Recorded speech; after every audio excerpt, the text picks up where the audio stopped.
Hello, everybody, and welcome to TOFFEE BLUECAST. Everton versus Crystal Palace pre-match talk. Get involved, get on a stream, get the numbers up. This is a big match for both teams, and we have got an opposition fan guest on. We seem to be smashing it. He's a good lad as well, to be fair. I spoke to him the other day on the bottom nine predictions, and we've got him back on. Rich, get you on the stream now. Let's get him in the house. How you doing? You all right? Good evening, all. Good evening. I'm good personally, my teammate, but we'll definitely get into that. There you are. Well, I mean, I went on your stream earlier on. You have got a lot of injuries at the minute, haven't you? Big amount of injuries. You've got to kind of grind for it, as I said to a few of your people. This is, although like you say, it's not looking good for you. Still a massive game, this, isn't it? If you could win this with the players you've got out, it'd be massive for you, wouldn't it, Crystal Palace? Absolutely. I mean, just winning it will put, I think, an 8-point gap between us and yourselves. If we lose, it remains as 4, but it'd be 4 to Luton instead. So it's there's a lot to play for both sides. I've just obviously seen, and we mentioned it just before we came live. Obviously, Sky Sports have now announced that the decision on your appeal will be made in 24 to 48 hours. So that could have a massive implication on the season too, because is the 10 points going to be upheld? Would it be cut to 5? So as a Palace fan, and I'm sure all the other teams in and around the relegation zone, we can't rely on that points deduction. We have to be picking up points for ourselves regardless.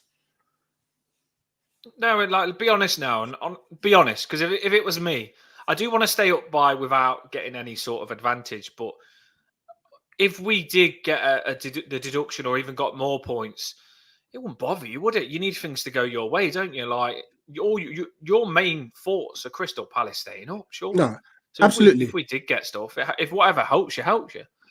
No, 100%. And I trust me, I wouldn't complain about it one bit. I'll be lying if I would say I would, But at the same time, we can't sit here as Palace fans thinking, oh, you know what? Maybe we don't need to pick up points because there might be another potential points deduction, or Forest might get a deduction. No, we've got to make sure we're safe for ourselves first and foremost. And it starts tomorrow night, which is not going to be an easy game. I was just going to chuck on you now. Not that confident going into this game, but that doesn't mean you're not confident on staying in the league, does it? That's a big difference. No, I think that's one thing you can confuse with. Like, you come on and you say, "Oh, it's not good for me at the minute." I think you just said it's not good for you this game. I don't think you're actually saying it's not good, like, on the whole season on staying up. I mean, like I said, I shared when we did the stream the other day. I think things have turned now that, like, Oliver Glasner, he is going to be reported that he's going to be taken over properly from Tuesday. I think Royce said he wants to be involved tomorrow.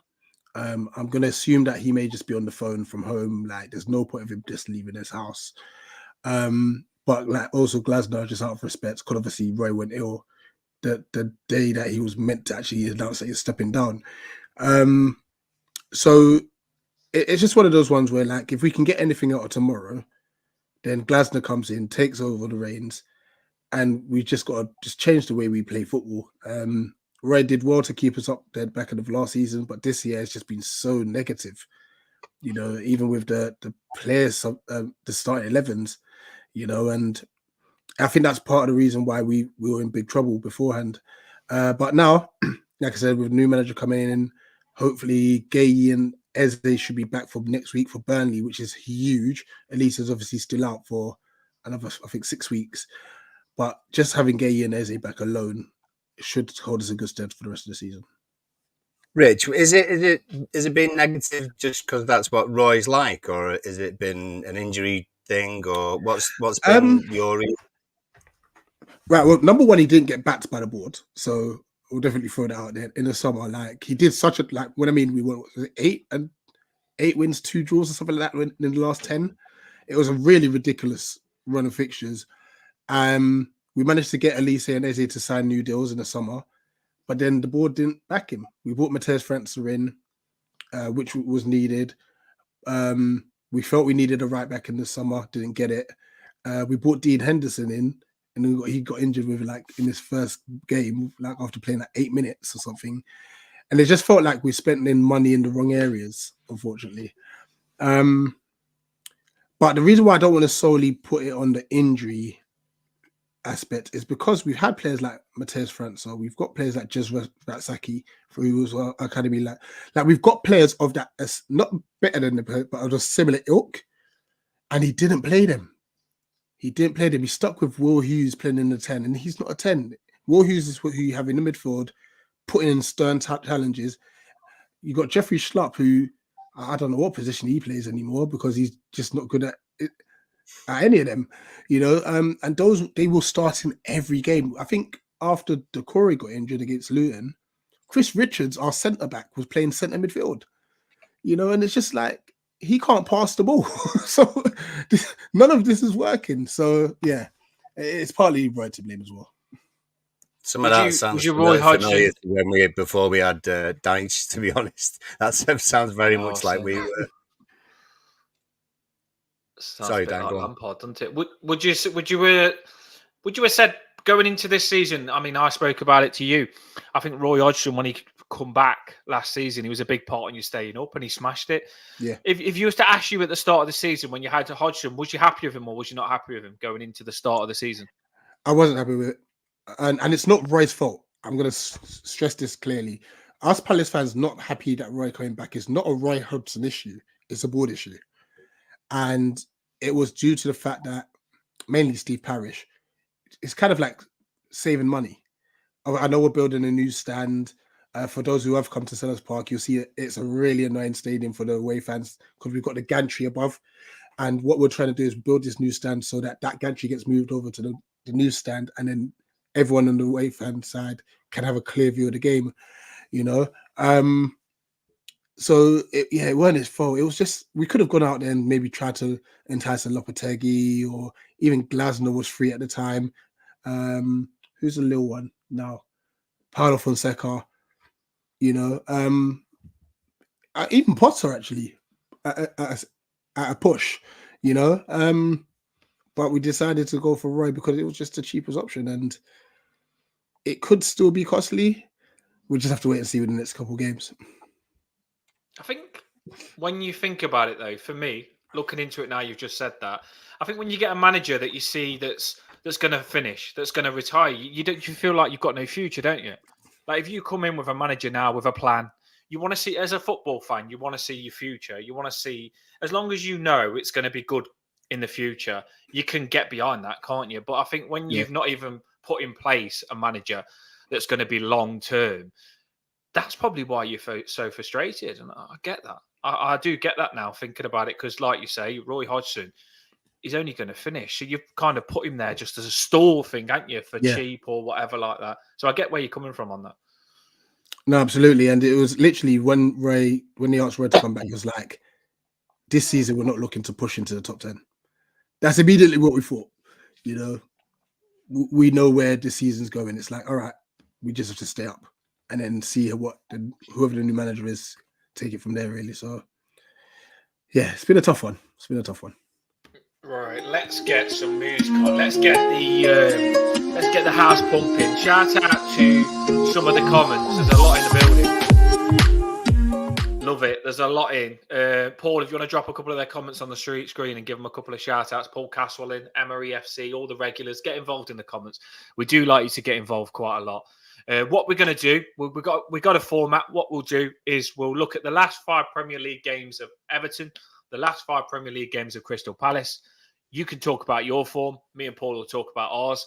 Then we'll put the last team that you played on the screen. We'll put the last team that we played on the screen. And then after that, we want your lineup prediction. Rich, we want yours. Then me and Paul will make ours. And then we want the people in the comments to get involved and give their lineup prediction. We'll get them on the screen and read them out. And we finish the show with a score prediction. So we do try and get Everton fans involved. This is an Everton fan get-together. But if Crystal Palace fans are on, I would like them to get behind you as well, to be fair. We do like to hear what they've got to say as well. So let's get the games on the screen. I don't think your form's as bad. You've got a couple of wins in there when I just written it up. Here we go. You are higher than us in the table. Like you said, if you do win this, you go 8 points away from us. So it's not all doom and gloom. It really isn't. There is big potential here, isn't there? I mean, you have got 2 wins there, haven't you, in your last 5 games?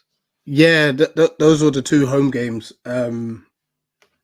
And I'll be completely honest, it was the Eze and Elise show in both those games. That's literally all it was. Those 2 were the difference in both those games. We have to obviously try and make our home games count because I think that's where we're going to get most of our joy. But you know what? The Arsenal 5-0, I think that was it. Like the fans had enough because we went there, we decided to go and play 5 at the back, and it was just a mess. There was no like attacking outlet. So even if we were to get possession, we're looking to lump it to Mateta, and he's got no one within 20 yards of him. So it was just a horrible game of football.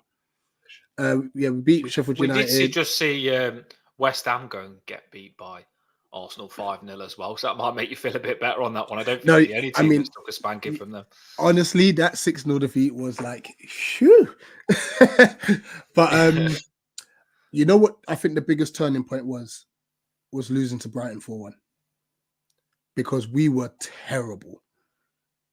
Honestly, I think if Brighton had, I think they didn't even have to come out of first gear. And if they had, it could have been 6, 7, 8, however many they wanted. Once again, wrong starting lineup, so defense-minded. And I think the biggest thing, and I think this was it, the nail in the coffin for Roy. We're 3 down. And at half-time, he brings on Michael Elise, who in the previous game against Sheffield United had asked to come off as a precaution because he's had a bad hamstring injury all season. He decides to bring him on against Brighton, 3-0 down. Within 9 minutes, he pulled his hamstring again. Why would you bring him on? Why? We're 3 down. Like, just let him rest the game. Maybe even let him rest that Brighton game and the Chelsea game and be ready for you guys. You know? Well, hey, I know for an experienced manager, I did see some crystal fact. There was a lot of videos going around about this as well. When for Hodgson's, I think Hodgson's lost his. I think as a manager, when it gets to you and the heat gets to you, I think when it's good, it's good. When it's bad, it's bad. And I don't think his head was straight. I really don't. To bring him on, like you say, when the game's already dead, a player that you've got to protect. We've learned this with Calvert-Lewin. You've got to look after your players on injuries. To bring him on when a game's finished, you only want to play him. Like when we look at players now that are injury prone, we say save him for that game because that game's winnable. You just wouldn't have brought him on, like you say, at the end of a game when it's already dead. When it was a really bad decision from Hodgson, and I know he's ill and stuff like that. You can still speak about what's gone on and stuff because this is your season that you're playing around with. And that move literally has cost you so bad because that's a big player out now for you, isn't it? Then you could see it happening. Yeah, massive. Like I think, like when just you heard the groans from the fans when they're soon coming on, it's like, what's the point? You know? And then when he literally pulled up, oh my gosh, the fans went mad. Fans went absolutely mad. But hey, we have to try and make do without him for the next 6 weeks or so. You got to crack on without him. The Chelsea game, what was that like? And then we'll get Paul to talk about ours. This was frustrating. We played well. This is the game I said, you know what, Roy? Fair play. You played a bit more of an attacking lineup, which meant that when we did get possession of the ball, we could break, and we could break with quality. Matheus França had his first start for us, and he looked lively. He looked very, very lively. We just have a very weak mentality when it gets to the 90th minute. Because that's when we scored. We conceded in the 90th and the 93rd when we were obviously pushing for the equaliser. But we've got to do better in seeing out games. He made substitutions. The only one criticism was maybe not bringing on Ahamada on, but bringing on David Oza, who's got a bit more steel to him. But that's the only criticism, and that's hindsight as well. So, yeah, disappointing. I think we could have got a draw against Chelsea, but It is what it is. No, the scoreline doesn't tell you how that game was. I watched a bit of that game, and I think it was we've just gone and watched Chelsea play really good against Man City. I think it was in that game, and the scoreline doesn't tell the story on that game. I think it was quite good. Right, Paul, I'm going to chuck on you. Everton form there. What do you think? Are we getting better or are we getting worse? We haven't moved.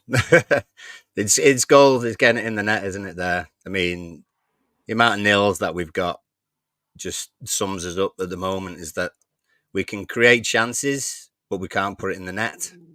But we are defending well.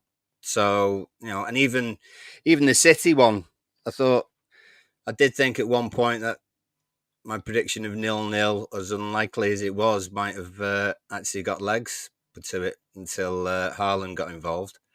But you can see the difference between both sides there, between us and Palace, is that Palace are putting the ball in the net, although they might not feel like it at the moment, and maybe feel as though the defence is not that solid, which it obviously isn't because they're not keeping any clean sheets. But they are getting the ball in the net from time to time. So, you look there about the Palace 3-2, the Brentford 3-1. Even the Chelsea one, really, they were never always out of it. It wasn't a walk in the park for Chelsea. So I think they can certainly put the ball in the net. I just worry about our ability to do so tomorrow. That's going to be the big thing for us, I think. Got to finish off some of them chances. It is interesting when you chuck it on the screen into, like I say, that they have been scoring a lot of goals. Only one game Palace haven't scored in then. So it makes you do think they are scoring goals, and that's something that we ain't doing. Really interesting this is going to be. What do you think on that, Rich? Like, it is a positive that you are scoring. It is, but if you count how much we conceded as well, it's a bit of a concern, And I know you say you haven't scored much, but when you look at your fixtures, they're not easy. No, you're right there. They're not easy fixtures. City, the Spurs one, I think, please correct me if I'm wrong, was you 2 down against Spurs as well? Yeah, Richarlison scoring. Yeah. So, like, you've done well. Look, you got a draw against Everton, a draw against Fulham, because Fulham's home form's all right, to be honest. You were well in it against Man City. Like you said, Haaland's a cyborg. So that's a proper cheat code. That don't really count. I guess obviously the Wolves one. And actually with the Wolves one, to be fair, I watched that back and I think that's when you went 3 at the back. I think that was right before our first FA Cup game. Yeah, it wasn't a good day for us, really. And Dan is not a fan of 3 at the back. Dan hates 3 at the back. There was a reason for that. You looked all over the place. It's as if no one knew where to be defensively, and there was a massive hole in midfield. So that in itself is an anomaly. So when you look at it, you've defended really well. Yeah. Well, we've injury wise as well. We've had players come back recently, which has been good, and we get Decore back as well. Or he's in the thinking. He's not even on the grass now. He's in the thinking. So. That's what Deitch likes to say all the time. So we're only missing Gomez, Danjuma's out, and Dele Alli, obviously. So we've got pretty much everyone we want to have available. So hopefully that will spur people on tomorrow night, especially with Decore coming back. Because our win percentage is far higher when he plays than when he doesn't. Massively so. I hate the fact that this game got moved to a Monday night, by the way. I know. Because your atmosphere on a night game, it's going to be crazy, and that's not going to help us. So. No, well, last time it was as well. Was it last time? It feels like forever now. That 3-2 game, which is many Everton fans say favourite. Favourite is maybe an odd word to use, but. We had Ryan Rooney on, who's a great singer, sings lots of Everton songs, and he mentioned that Palace game as being his favourite one, certainly the one that was the most emotional, because we were dead and buried. So we've had a few 3-2s against you, actually, recently. You have. So I'd rather have the 3 and not the 2 against, to be honest, tomorrow night. That'd be better. I'd rather us be able to beat you. That's what I'd rather. It's interesting because when I went on the Eagle Eye channel, you said to me just a bit ago, would the fans turn if you scored the first goal? What do you think on that, Paul? Because I honestly do believe our fans think that this is like Crystal Palace are weak and we've got to try and beat them and the game's on us. And if they did score the first goal, do you think our fans would turn on the players? Well, I think because our record of coming back when we've been a goal down with Deitch is awful. If I think, is it something like 13 games or something, maybe more, where we've conceded the first goal and then gone on to lose. So it's probably more than that, to be honest. And I think it all depends on the application by the players. If everyone sees that they're giving it their all and we're actually playing half decent, then we go a goal down. I don't think it'll be a case of turning then. I think if we're playing awful and we don't look as though we've got any fight in us and it's a shitty goal, then they will, definitely. But we've got to, as fans, we've got to try and, it's a 50-50 thing, I think. You know, the players have got to give us something, but we've also got to try and carry on giving what we've done over the last few years. And this is huge, really. This is, like you were saying before, we lose tomorrow and then Palace are what, 8 points, is it, Rich? 8 points away from relegation zone. If we lose tomorrow and Luton win their game in hand, which I'm not sure they would do, but if they won their game in hand, then we're 4 points adrift then as well. So, and Luton would have a game in hand. So it is, when you look back at the end of the season, this could be a pivotal game, to be fair. It could drag Palace right into it, but it could also give us legs to try and get out of it in the next couple of weeks. It's interesting what the Blues have said here. The atmosphere has been at Goodison has been pants. Yeah, do you know what? Our away atmosphere is a lot louder is a lot louder than what it is at home. And the Blues have said there it's because when you've been in 2 relegation battles, we've got so many scars, haven't we? It's just, I think our fans have like drained from having to get behind Everton surviving. They just want Everton to have a season where they don't like rely on the fans. You shouldn't always feel like as a fan it's on you to keep Everton up. It should sometimes just be watch your team and enjoy it. And I think that is why our fans are. But Rich, you were saying like about us being under the lights. Normally we'd say yes, under the lights at home and stuff like that. But I generally do think sometimes at home you can feel it in the atmosphere, especially if it's a big game like this. The players will feel the nerves. So unless it's on the players to make the fans feel okay, if you know what I mean. If the players come out fighting, the fans will get behind them fighting. If the players come out looking nervous, the fans will get nervous. The fans will respond to what the players do. And that's what Sean Dyche said it before. It's down to the players to get the fans behind them. And I do believe that the players have got to come out good for the fans to be good. Otherwise, it's hard. No, absolutely. And hopefully we'll be there to silence you. Fingers crossed. Here we go then. Let's get... This is, by the way, we're going to do our lineup predictions. Rich is going to give his lineup prediction. Me and Paul are going to give ours. And then we're going to read yours out in the comments. Have your lineup predictions written now. And we will read what lineup you want. And then we'll do score prediction at the end of the show. I am going to put on the screen the last one we played. So people don't think that this is my lineup. But I have to put up what we played last just to give us an idea of who's available and stuff like that. Here we go. Let's get it on the screen. Right, I'll let you talk about your last lineup there first, Rich. That's what you played last game, isn't it? Yeah, I think we'll be the same. I think if there is going to be any change, it might be Francis for Schlupp, because I think defensively, Schlupp can be naive. But that's not Schlupp. Francis, can be naive, and that's all. Just he's come from Brazil. He's going to have to learn, both sides of the game. Going forward, he's brilliant. Like it kind of reminds me when we had Wolf Zaha initially with young Zaha, just raw talent. He still needs to obviously master his craft a bit going forward, but I think defensively he can daydream, and for especially if he's playing, I don't think he'll play on the right hand side. I'd definitely be Ayew on the right hand side because of the Mikalenko threat. Because obviously he gets forward quite a bit. Oh, that's interesting. Young played right mid. Ah, Yeah, Yeah. that's happened. Over the last month. Really Games. started Yeah. when we've played Fulham away. right. Uh, But I'm Ben assuming that's Godfrey. going to change with Onana and Decore back. Well, because Decore was missing, Harrison moved in from the right, and Okay. Coleman was injured at right back, and we don't want Young anywhere near right back, so we put Godfrey in there and Young in front. And away against Fulham, it actually worked out all right. Either side could have won it in the end. It was not a 0-0 kind of game, but Yeah. Young actually did well to get a few crosses in. You kind of like Young on the right hand side, don't you, Dan?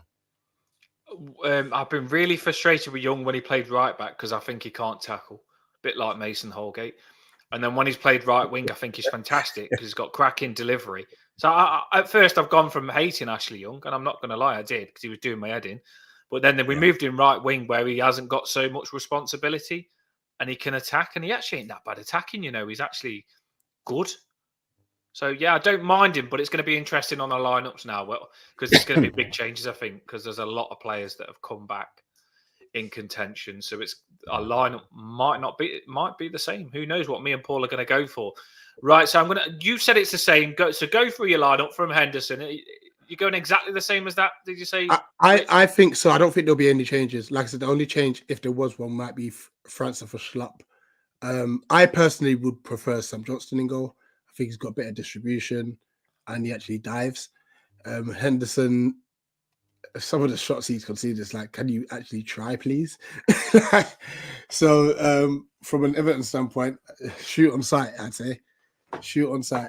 The back four picks itself mainly because of injuries. Same with the midfield three. Yeah, I think Hughes will stay in that 10 position. And hopefully they play it as a flat three as opposed to two DMs and a 10. And yeah, the front three.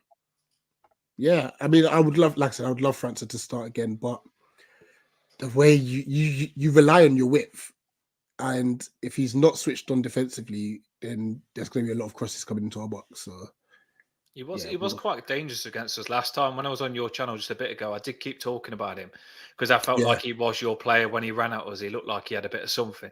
Yeah, he just does run at you and get you like a little bit worried. He looked like your player that had something. Do you know what I mean? yeah. No, he's a good player.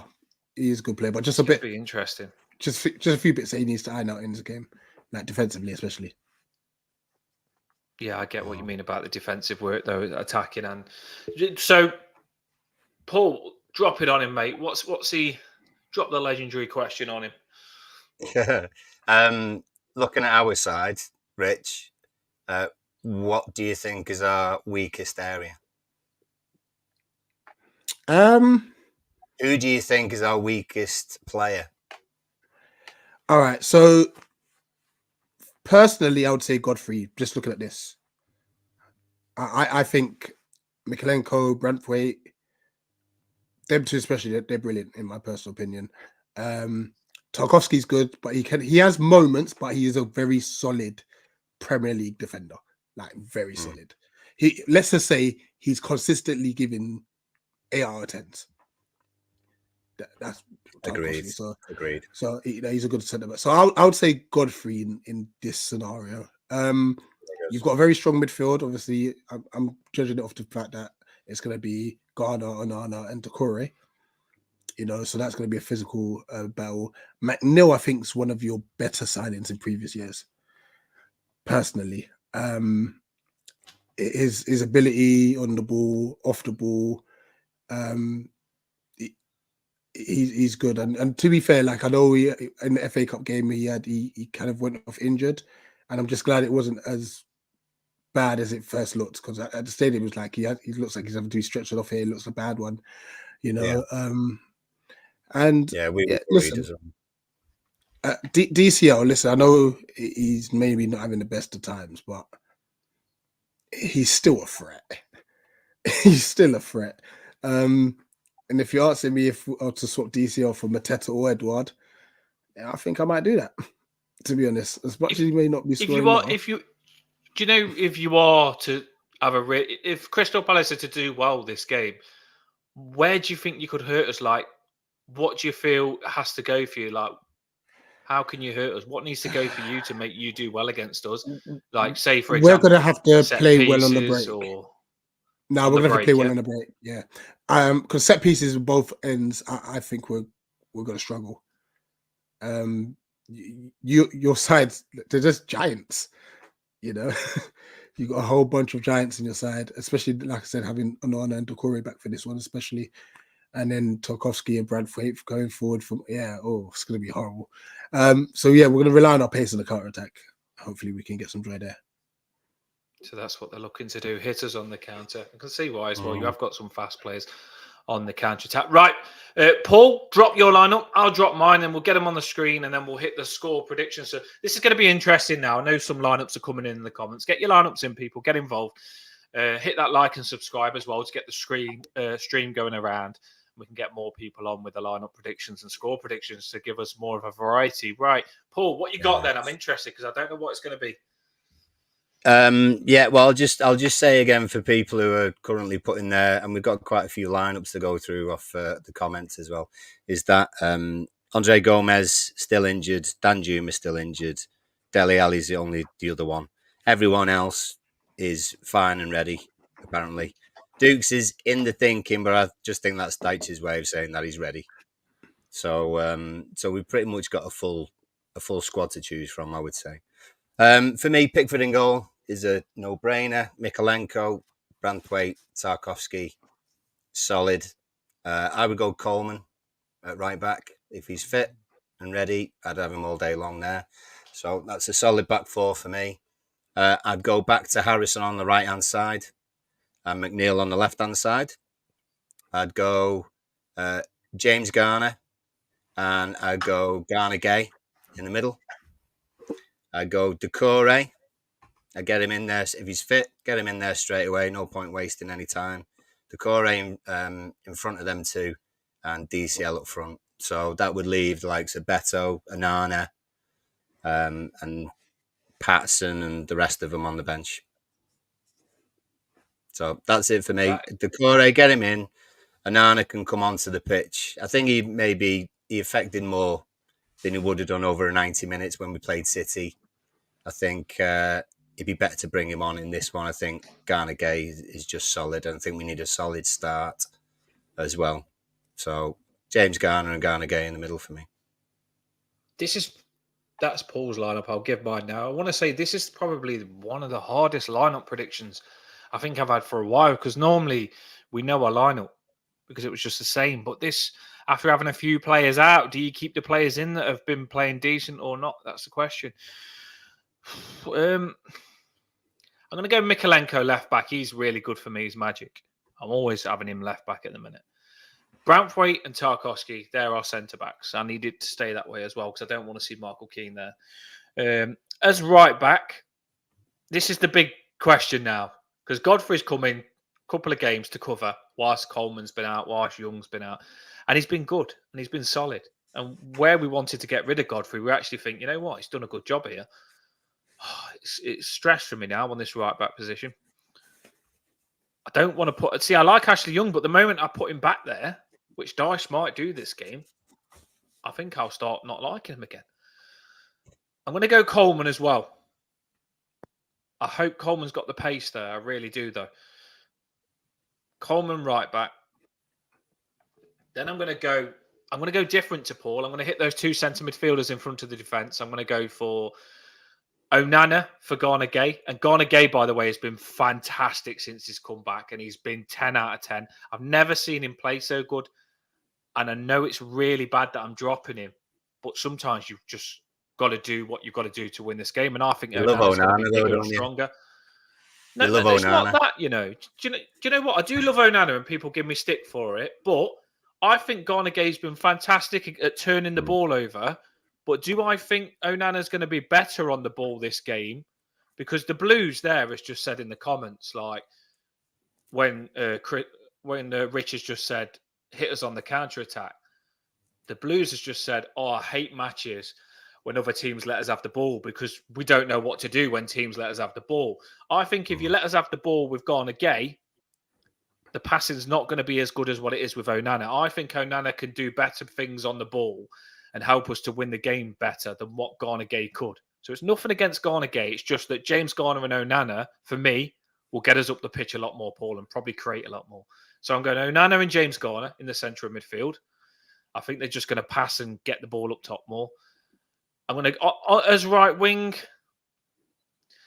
this is a lot of people are hating on Jack Harrison. I put a few things up on Jack Harrison on Toffee BLUECAST, and they're all saying he needs to not get his hair cut and focus on his football just because he got his hair cut. You know what, though? They said the same thing as well this week, because Mykolenko got married.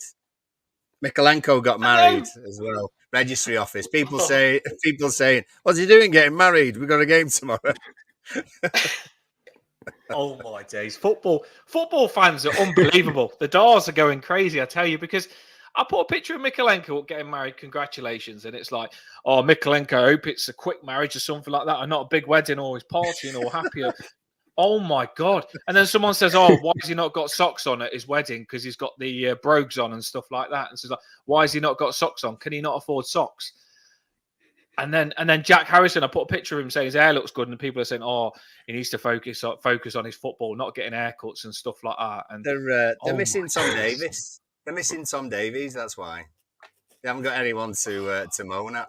That's the thing. I do think that Jack Harrison is nowhere near performing up to his capabilities, right? But I do also believe if you get onto him, he'll get a lot worse and won't get better. You've got to stick with him. And he scored a big goal, Jack Harrison did, that half volley outside the box, and it was a cracking goal. And sometimes you just got to stick with him because there's a good performance in him. And I just think Jack Harrison, this could be his game. So I'm going to stick with Jack Harrison. I'm not going to turn on him like some fans and say he's shit and we should never have got him and I can't stand him. I'm not going to be that person. I actually think Jack Harrison, this could be his better game. A lot of the problem with Jack Harrison, Paul, is he's been running into players. Do you know where he does these weavy runs? He's running into danger and not running into dangerous positions. But I do feel, I've seen him for Leeds. There's a good player in Jack Harrison. So I'm going to go Jack Harrison on the wing, McNeil on the wing.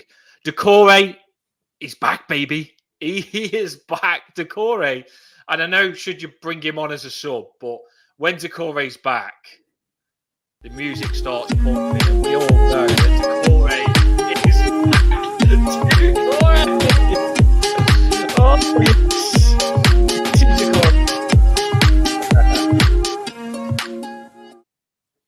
when I see Decore on that pitch starting, I'm just going to probably have a tear running down my eye because I've missed him and I love him. I love him. So Decore back in that number 10, leading the line, leading the pack, leading the hunt, leading the drive. Decore's in for me. And then up top, I'd love to play better up top, but I know it's going to be Calvert-Lewin. And I don't mind Calvert-Lewin either. I think we've got two really good strikers that both could be good. So I don't mind either. But I'm going to play Calvert-Lewin because a lot of fans are on to Calvert-Lewin saying he's not good and play better instead because Calvert-Lewin's shit. But I just think one goal will change Calvert-Lewin's season. Yeah, so want him to needs score a goal, doesn't he? Tomorrow. God, that lad needs a goal. He really does. Well, it's interesting. When I went on Rich's channel, like Richard just said a minute ago, you really rate Calvert-Lewin, don't you, Rich? And I bet you get this for your fans sometimes. I actually just said to you, I like Edward for you. I think he's a good striker as well. But yeah, you rate Calvert-Lewin, don't you? But our fans at the minute, they're saying you probably should get dropped because he's not scoring. Yeah, I mean, obviously, I know he's. I think it all turned when he started his fashion stuff, didn't it? Where it's like, oh, I guess he's focusing more on fashion than his football, and his form's just not been the same. And then obviously the untold injuries, But as a striker, like, you don't have number 9s like that in the game no more, And from what I recall of him, he's a nuisance. He's an absolute nuisance. Even I think it was we drew 0-0 at Sellers Park back end of last season, and he was just a nightmare. He was an absolute nightmare. Even the game this season at Sellers Park, he may not have got the goal, but he just puts himself about. So yeah, I'll definitely take DCL. So he does rate him. So we need to stick behind Calvert-Lewin as well. I think Carlo Ancelotti. It's interesting you say that because Carlo Ancelotti said the same with Calvert-Lewin. You don't normally get strikers that are big and fast. He says they've normally got one or the other. They're either small and fast, or they're big and slow. But Calvert-Lewin, he is both. It's only a matter of time. We've seen training clips. So he's clearly got speed, but we're not just using him in the right way. That's the problem. I've seen a couple of people saying, Calvert-Lewin, look how fast he is in training on a couple of sprints. And then some fans saying, yeah, but he's not getting to show that because we're only playing the ball to his head. How can he run and show his speed when we're just lofting the ball into him, smashing it into his head, into his body? That was a good point. That was a good point. And some people though also said, yeah, but the people he's running against are just really slow. So yeah, that's the Everton negs again. You know what I mean? Everton negs in the Everton negs are always about. I'll call them the Everton negs negatives, right? How much would Rich pay for DCL to go to Palace? Straight swap with Mateta. Straight swap with Mateta, yeah. Not Eze. What about Eze? We'll just swap Calvert-Lewin for Eze. That'd be interesting. Yeah. Hey, have you got 70-80 million for Eze? That's why I tried to do a crafty one. Young as well. We can give you Young if you want. No, our team's old enough as it is. Here's a question for you.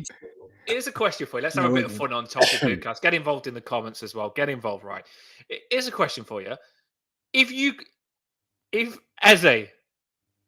could get any Everton player, would you swap a player for Eze? No. So you wouldn't get Branthwaite? No. What we lose in Eze, for the way we play, it just can't be replaced by anyone. And that's not saying that you don't have good players. We just won't get the same sort of style back. We would have to literally change a lot. So that's only wrong. He is your best player, isn't he? He is your best player as he is, and he's worth a lot of money. For me, he's worth. Watching Eze last game when Elise was out and come on late when we played you, because we played you a lot just recently. There's not been many players where I feel like Branthwaite couldn't stop him, and Eze, you just couldn't stop him. He's like on those weavy Ryan Giggs runs where you just can't get the ball off him. Do you know what I mean? And when Eze's on it, I honestly do believe, no disrespect to Palace, if you strengthened your team up around Eze, you would see how good Eze is. You haven't even seen how good he is yet because he's not. Yeah. If you've seen him in the England team with all good players around him, he would be fire, wouldn't he? Yeah. And this is why, as Palace fans, we got so frustrated because, and bless Roy, like I said, it's not all his fault, but we could have potentially have had a starting lineup of, before we got Muniz and Morton, by the way, where it'll be Wardle Klein, shock, Anderson, Gay, Mitchell, Lerma, Decore, Eze, Elise, França, and Mateta Edouard up front. That was what we were hoping for as fans, you know. But we've rarely got to see it because like Elise was out until like October, then he's had ongoing injuries. Eze's picked up like 2 or 3 hamstring injuries. I think Eze and Elise have started 4 games together this season. Just 4. That's they've only played 6 games together, I think. Get ready for the time machine because I'm going to take you back in time now. Do you know when we said we give you 70 million for this is a name I don't know whether you miss him or not, Zaha. Yeah, do you wish you took that or not? 70 million for Zaha. We got Iwobi instead for like 35 million, but we was willing to pay when we was on a mad one, when Mashiri was being an absolute bellend. We was going to pay 70 million for Zaha. Did you want to sell Zaha at that point or not? I personally did. I knew it would come at a big risk because he was just so good for us. You know, and we hadn't got to a stage where we had other players. We didn't have like the Eze's and Elise just yet, you know. Letting him go on the free was the worst business decision we've ever made.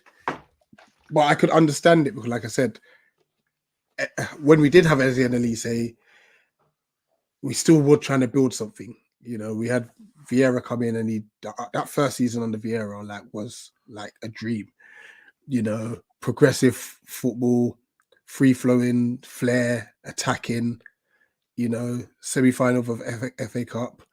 our league form was hit or miss because we just kept conceding late goals. But there was hope. There was like, oh my gosh, we're going somewhere. And we're back where we normally are under Roy Hodgson, unfortunately. So yeah. It's just someone that's not talked about. But I always thought, forgetting about the deal of us offering 70 million for Zaha, he was a big player to leave for you. He led the line, didn't he? It felt like every weight of Crystal Palace was on Zaha's shoulders, and he used to love absolutely. it. He thrived on that. He did, especially when he either got fouled and didn't get the free kick, or if he got booed. It's like he just morphed. He says, "Okay, cool, we're playing this game. I'm ready," and he definitely thrived on it. Don't think you've replaced him either, have you? Really? How much did you get for Zaha? He went on a free. Nothing. It's crazy when you think of it like that. They're saying we offered 70 million for Zaha, Paul, and he ended up going on a free later. 60 million plus Tossen. Yeah, 60 million plus Tossen. I think it was 60 million. That's probably the part that put him off, the striker that we offered with it. But Shall I show you some of these lineups? Yeah, let's get the lineups on the screen and let's hit the score. Let's get the lineups on the screen. Let's see what people have got, because it's going to be interesting on this. Let me just get this off. Let's get our beautiful faces on the screen. Here we go. Let's do this. Come on. So Blues, Pickford, Godfrey, right back, Mikalenko left, Taki and Branthwaite in the middle. Harrison on one side, McNeil on the other, Garner, and he went with you, Dan, he went Onana, and Decore just behind DCL. I think right backs and centre mids are going to be interesting ones, I think. Cass listened to your show as well before, I think. I spotted him on there. Pickford, Godfrey, Taki, Branthwaite, Mikalenko. Dan Juma's out, unfortunately, so Cass is gone. He's just changed it. He's going to have Young on the right wing. James Garner and Onana in the middle. Harrison maybe on the left then. Or Young, yeah. Harrison on the left, possibly. Dukes anyway in behind DCL. I'll come back to Emma's in a second. Where are we? Hazrat's in. I like Hazrat. Picker's in goal. Godfrey, right back. Mikalenko, left back. Taki, who he says that you look like, Dan. You look like Taki, apparently. Dan, I love that. Well, I ain't got my ears ain't as big as Tarkowski, but I get it. We've probably got the same sort of mushroom haircut. Yeah, I get it. It's probably from that tackle that you did on that pumpkin in that field one time. Do you know what? Tarkowski apparently smells of bread as well. So if I smell of bread, nice warm bread, you can't go wrong, can you? Better than BO. Right, let's go for it. Onana and James Garner in the middle, Harrison and McNeil, Dukes in behind DCL. And I think that's it with those. So let me go back to, we have Rich, we have Emma, who is always with us. And Emma's taken to doing her lineup like an emoji list. So we're playing the Guess Emma's lineup game, everyone.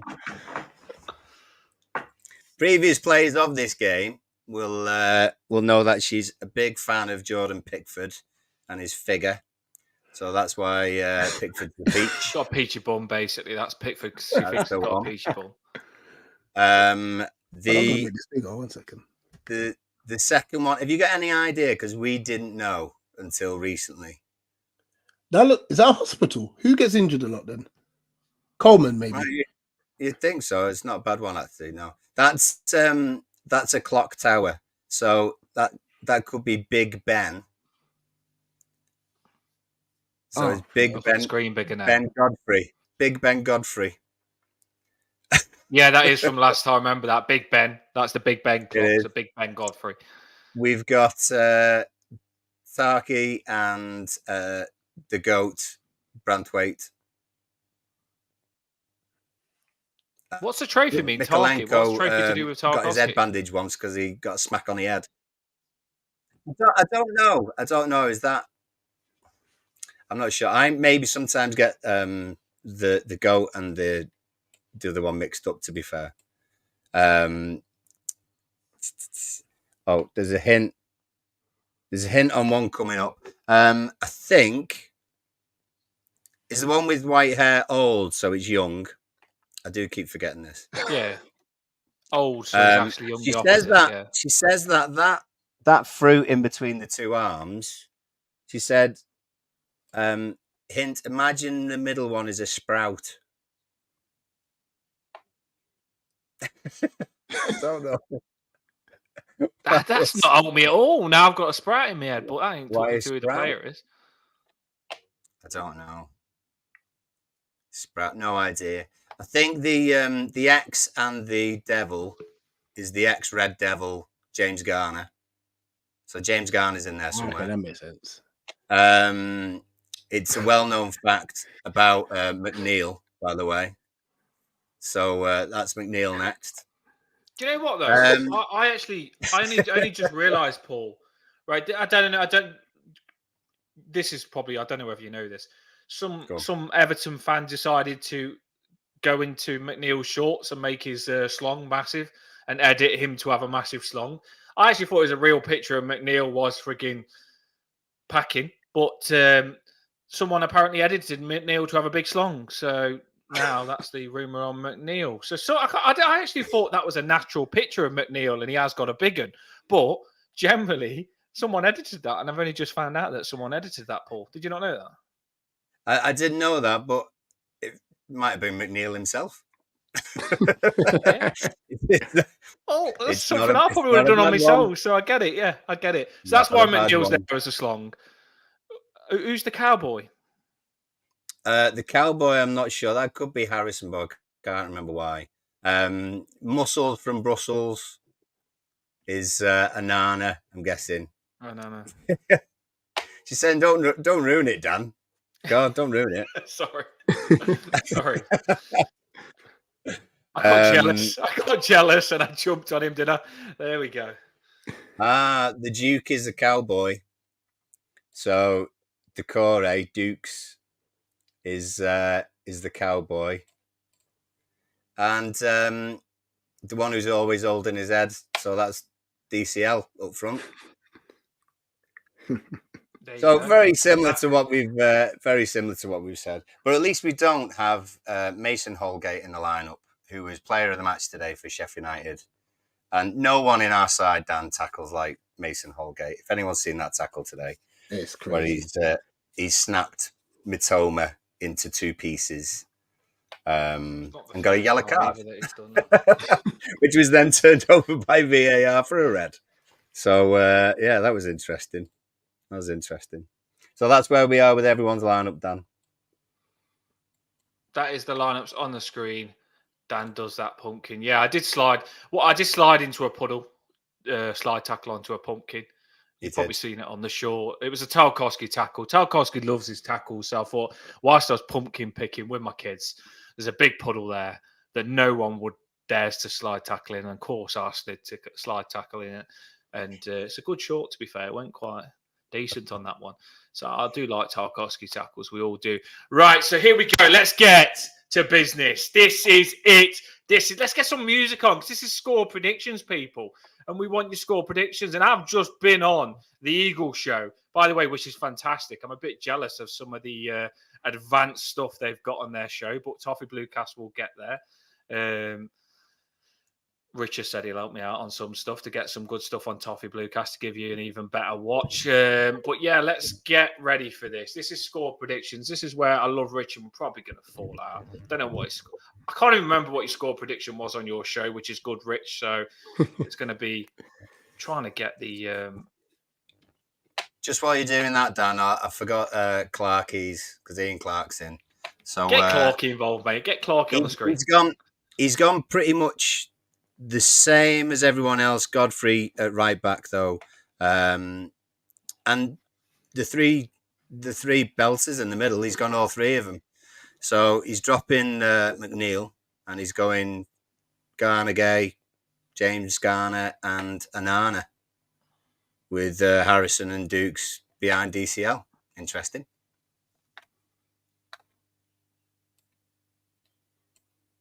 Yeah, it's an interesting lineup. That is some cracking lineups. I think it is going to be interesting to see who Dash picks. I'm really interested to see who Dash picks. I hope he picks the best team and don't pick his favourites. I hope he don't just force players in there because he trusts someone like Ashley Young and stuff like that. I don't mind Ashley Young if he plays on the wing, but then I prefer Harrison. I don't know. It's going to be interesting on this lineup. Right, let's get some music on. Let's get this going. Come on. This is it. Everton in the house. Let's do this. Come on. Everton, let's do this. Let's get the music on. Come on, we can do this. Everton. Come on. This is Everton. What I have to put up with, Rich, every week. I knew I was going to do something mad, you know. I'm pumped for this game. This is it. This is Spartan. This is Everton. This is it. No waiting for shit. No waiting for crap. We're taking it to them. Come on. Got the lion, got the tiger on the chest. Let's do this. He's thinking, what show have I come on to? But this is a fight. This is a head-to-head, Rich. And you're getting it. You're having it now. We was friends. I love you, but this is it. Score predictions. Come on, Everton! Marching down the Goodison Road, all our windows open wide. When you hear the copper shout, put the candles out. We are the Goodison gang. Come on, Everton. Let's do this. Let's have it. Right. Paul, after that, are you ready? Are you hyped? You've got to be ready after that. I don't know where to go, Dan, to be fair. Oh, you know, you can. Class, though. You're ready. Class. Get your predictions. Oh, I love it, man. Chris reckons he does forfeits on his challenge. You know what I mean? I'd be interested to see what. What's your worst forfeit that you've had on your challenge, Rich? Sorry. We've had like some one chip challenges. So that's okay. We got to get some stuff going. We've got to link up on next season. When the team got to 1,000 subs, I did the one chip challenge for that. Don't do it. It's nuts. Just don't do it. No, I couldn't do that. I couldn't handle that one. To be fair, I can do challenges, but I couldn't do that. At 1,005, we had like a rap battle. So JC had a rap battle with one of our subscribers. We just silly. Right. Yeah, let's just before we give the score predictions now. Let's have a rap battle. So if you're gonna go and you're gonna score a goal, yeah, me and you, let's go, mate. Let's show down, right? Let's do this, all right? If you're gonna score a goal, we've got to make it a good watch. Rap battle now. So Rich is gonna rap how he's gonna score a goal, and I'm gonna rap how Everton are gonna score a goal tomorrow. So I'll put it on you first. Gosh, I don't rap at all. Let's see. Neither did Dan, Rich. Do you want to leave John some beatbox? It'll be fine. No, I'm just trying to see if I can think of some lyrics. Hold on. Need a bit of music, Dan. Oh, right. So you're not going to hear it. I ain't got no rap music. Right, Come on, let's do this. We're on our way to Goodison, the place we never win. The final score will be dependent on Ray Hodgson. His teams are normally in the bin. We need to go attacking, but be mindful of the threat that the Everton players will have. I'm sure we'll concede the corner. Yeah, we bet. I don't know. Good lad. Good lad. That wasn't bad. I like it. I put you on the spot. Paul, do you want to go before me? Go on, Paul. You're quiet. Paul's a teacher, so he's like. Welcome to the Teacher Association. Are you a teacher as well? I am. Oh, there you go. Two teachers on the show. Now I feel like I'm just a supermodel. Now I feel like you two are cleverer than me. I'm just a model. Right. Let's go for this. Sat in the corner with some extra work, Dan. That's where you'd be, mate. I'm just a Tarkowski lookalike model. Right. Paul, go on, drop yours now, rap, and then we'll do score predictions, Paul, because you're quite clever, a teacher with your words and all that. Oh, God. I like poetry as well. God, Dan. I tell you what, if you gave me an hour, I'd write something amazing. Speakers Union. Yeah, put me on the spot. So I'm doing this, making sure our apostrophes are in the right place. People in the comments as well, get involved. How's your goal? Put your goal in a rap. Let's do this. Or pound. Right, okay. I don't know where to start. Everton tomorrow, we're going to do our thing. We're going to smash Palace up, make Gladys Street sing. We're going to score. We're going to score in each half. Take the team to the top. We're going to batter Palace 6-0, and we're never going to stop. Boo! Right, I like it. Dan, you are officially now saying again. We've gone from 5-1 to 6-0. I know. I don't know if that's actually going to be a score prediction or whether he just went pure 8 Mile then and got carried away. We're going to find out what his actual score prediction is. Do you know what though? Fair play to 8 Mile and Eminem on the spot, because it's not easy, is it? Oh. Right. Tarkowski long ball to DCL gets us a corner. You're in the shit. McNeil cross. Brantwaite in the box. Onana's there. Get ready. It's on. It's on. Onana's there. Get ready. Oh no, we've got another corner. And now another corner. Everton get. Palace are scared. We're looking a threat. Mikalenko in the box. Mikalenko in the box. He's got married. Scores a goal. We're all jumping in the air. Everton's going to win the league, baby. 10 points back. Here we come. It's so hard. It's so hard on the spot. It is so hard. But we had a go. We will do more different forfeits on the show. Don't worry. Right. Let's do this then. Didn't even do anything wrong, did we, Rich? Do you know what? I thought yours too. I didn't realise how hard it was until you get put on the spot. But you need to write it down. We're not professionals. You need to write it down. Emma, what a comment. How were you the worst, Dan? You knew it was happening. Yeah, I know. Do you know what? I thought I'd had more time. Yeah, you did. Do you know what? A good person, whilst I had time, would have actually have thought about what mine was going to be. But instead, I was just thinking how crap yours too was. And when it comes to me, I had nothing. So, yeah, I get it. Right. And do you know what? I get crap in the comments all the time. So it's the way it goes. I'm used to it. Right. Score predictions then. Paul set himself up. So we're going to go Paul first. Score prediction. Yeah, it's not 6. He's already got beef with Rich now. Rich is got beef with him now, big time. Teachers are going head to head. Right, here we go. Paul, your score prediction, then I'll do mine, and then we'll finish on Crystal Palace, and then we'll get the score predictions in the comments on the screen. Let's do this. Go on, Paul. What you got? 6-0, did you say? Yeah, I wish. All in the first 10 minutes, so then we could enjoy the next 80. No, I think we're going to scrape it. I think it'll be a 1-0. I think it'll be 1-0. I think we're strong. We're strong defensively. They've got attacking guys missing. And we're not great going forward, but I think 1-0 DCL. I could just see that 1-0 DCL. That'll do us as well. We won't try and push any further than that. You know what we're like when we score a goal. We just sit back then for the rest of the game. So 1-0 will do us. 1-0. Calvert-Lewin, Paul has gone. He hasn't gone for the 6-0 that he fantasised in his rap. Right. Rich, go on then. What you got, Rich? What score you got? We probably boosted you up on this channel and made you confident. Go on. No, I'm just going to keep my scoreline consistent with what I said on mine. We don't win at your ground. So the best I think we're going to do is whatever 1-1. 1-1 draw. We are sad. We want to know your goal scorers. Who's your goal scorers? Put you on the spot. Matata and Everton. McNeil. It's a fair shout. Dwight McNeil. Matata and Dwight McNeil. 1-1 is the Crystal Palace score from Rich.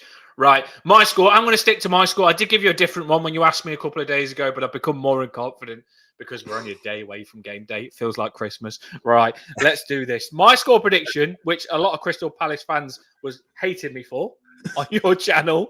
I can't believe I said it on your channel. I come on your channel.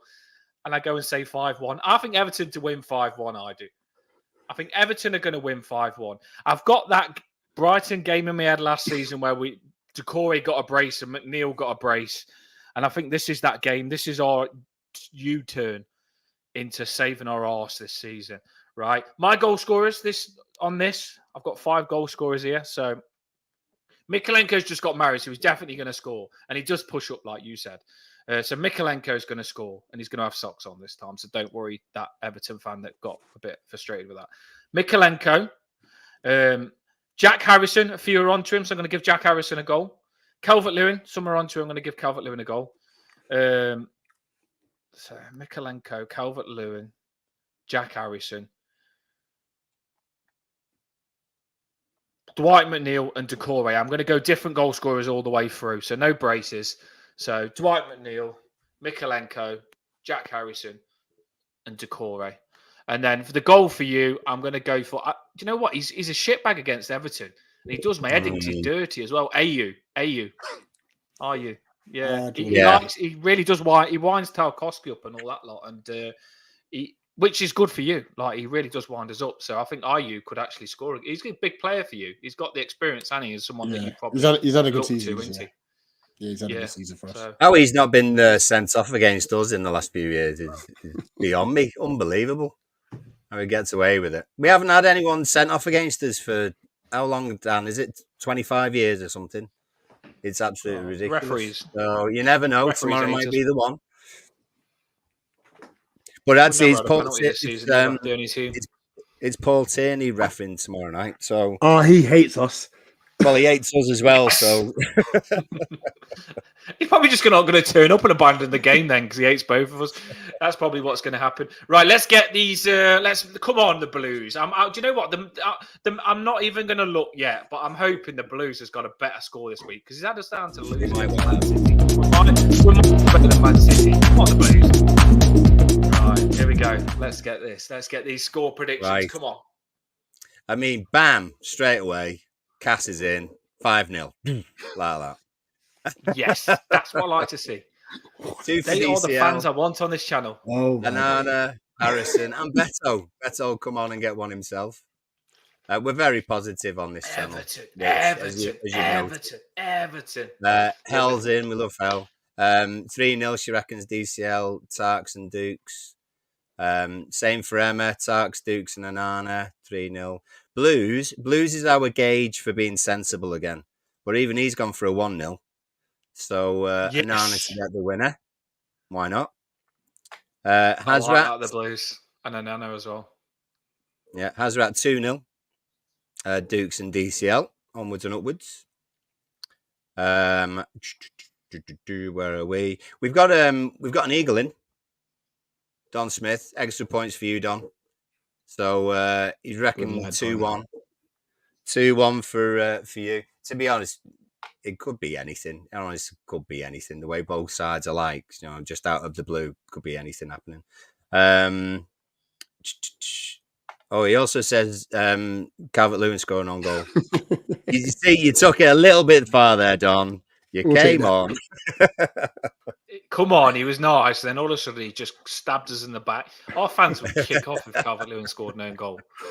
I mean, I can't be doing with that. Clarkey before who said 2-0, he went DCL, and like you said, Dan Mikalenko to celebrate his wedding. So lots of confident Blues. When it comes to the game, though, we're the same as everyone else down there. We're just going to watch it through our fingers. It's just going to be one of those, and it's very rare that either side have a lovely kind of easy afternoon, hoping that we just get a 3 points without any bother.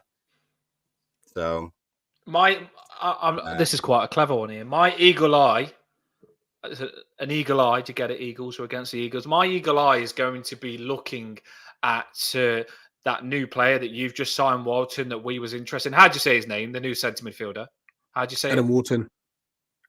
Adam Wharton. Adam Wharton is a player that Everton was massively interested in. Kevin Felwell really wanted him for Blackburn, and he's really, really good. And I'm going to be watching him. He's my eagle eyes on him. You know what I mean? I'm going to be watching him and seeing what he's like because I know we massively wanted him. it'll break my heart if he becomes a superstar. But for you, I think he'll be quite good. So keep an eye on him. Yeah. He plays for Crystal Palace. He'll be in the centre, and he's quite tidy on the ball, isn't he? So he might be a big positive for you on staying up this season. Yeah, fingers crossed. Like he had a very good game against Chelsea, despite the result. So yeah, family is already happy with him. Already happy. I think you'll stay up. I think you'll be all right. I do. Blue said, did Blue say 2-0 in the City one? I think he did, didn't he? So he's not far off the Blues sometimes. So the Blues definitely, yeah, he definitely had us to lose 2-0 City, and he got it right. But I hope you feel good, mate, that he had us to lose, because I can't say on us to lose. The Blues gets it right. The Blues is like a professional. I think he's a professional Premier League referee, the Blues is. So he's quite strict on his football, isn't he? Is his name Tierney? Maybe a good idea about tomorrow then. West Egg, Rich, this is for you. West Egg's asking about what's happening with Roy Hodgson. All right, so he's recovered or recovering after he fell ill on Thursday. So basically, Thursday he was going to take training, do the press conference at 1:30, announce that he was stepping down, and then our new manager was going to come in. He fell ill during the training session. The press conference got cancelled. So since then, although Fabrizio Romano said, yeah, listen, Glasner's signed his contract and all that, we've not made the announcement out of respect to Roy. Regards to tomorrow, he wants to be involved tomorrow. I'm sure the club's just going to say, just rest at home. You can call Paddy or Ray Lewington, whoever it is, for that game. And then Oliver Glasner, who should be announced as our new manager, ex-Frankfurt, Eintracht Frankfurt manager, he should be taking over from Tuesday, Wednesday latest. And what do you know about the guy who's coming in for you then? Are you happy about him coming in? Yeah, well, he's won the Europa League, so he must be decent. It's just like I said, we just need a manager who's progressive, and he utilised the youth as well, so that's a good sign. No, fair enough. That's fair, dude. It's a massive positive. And like I said to you earlier, I know a lot of you fans felt when I come on your channel down. We've been there, so I can't never knock no fans for feeling down, because we've been in 2 relegation battles the last 2 seasons, so I understand how it feels. And when you feel like stuff's against you now, when you've got a lot of players out, as I'll say to you, stick in there, because I generally do believe that you must be thinking to yourself now, stay in the Premier League this season. Next season is going to be a complete different ball game, because you've got a lot of players that are worth a lot of money that you could reinvest into Crystal Palace, or you've got a lot of players to build around. You could have that new manager you're talking about that could be amazing. You could literally be in a relegation battle this season, but compete for like top 9, do you know what I mean, or above next season. That could be the difference. So staying in the league is massive, isn't it? I said this when we did our relegation battle, bottom 9. We've got to stick in there, haven't we? Me and Paul didn't have Crystal Palace as down, did we, Paul? We went Sheffield United, Sheffield United, Burnley, and Luton. Although Luton are playing well, we didn't have you as down, so it's going to be interesting. But you've got to earn it, otherwise you will be down. Yeah, I think you'd be happy with a draw tomorrow. Absolutely. We see this game. We see this game and West Ham, who we've got after Brighton away. There's the 2 home games in the next kind of 8 fixtures that we're needing to win, because we've got some tough ones after these 3. So this is where we'll be looking back and saying, thank God we won that one. Hopefully. All right, let's do this then. We've had all the predictions on, haven't we, Paul? Yeah, all good, all positive, and it should be a good game. Let's get on. I can't wait for it now. These pre-matches, I won't sleep tonight. Right, up the top is everyone. I've already had my top off. I'm ready for this. We've had the wraps as well. Mine was the worst, as it's been established. Don't worry. Up the top is everyone. Big game tomorrow. I never really know what's going on. Look at me sometimes like all you want to do is run. Oh, get on the street. We'll be celebrating. I really do.